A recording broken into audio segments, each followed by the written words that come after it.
Welcome to Luca is a Billionaire, where the only thing I invest in is your answers. In this video, I will explain how to change your Subaru Impreza spark plugs.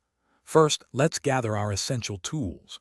You'll need a spark plug socket, typically 14 or 16 millimeters, along with a ratchet and several extensions to reach those deep, horizontally opposed plugs. A 10 millimeter wrench or socket is also crucial for various bolts. Don't forget your new spark plugs. Many come pre-gapped, so check your vehicle's specifications. Finally, a torque wrench and some dielectric grease will ensure a professional finish. Now let's prepare the engine bay. Always ensure your engine is completely cool before starting to avoid burns. Begin by disconnecting the mass airflow sensor and carefully removing the entire airbox assembly. On one side, you'll need to remove the battery and its tray to create enough working space. Next, locate the ignition coils or spark plug wires. Unbolt them and gently move them aside to expose the spark plugs beneath. With access clear, it's time to remove the old plugs.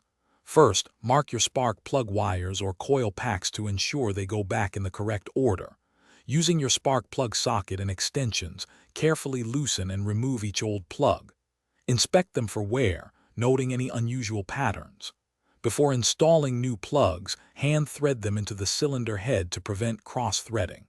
Then, tighten them to about 15 to 22 foot-pounds, or hand tight plus 1/4 to 1/2 turn. The final steps involve reassembly and verification. Reconnect the ignition coils and spark plug wires, ensuring they are securely seated and in their original order. Reinstall the battery, its tray, the airbox, and any other components you removed. Take a moment to double-check all connections and confirm no tools are left in the engine bay. Finally, start your engine. It should run smoothly, indicating a successful spark plug replacement. Great job!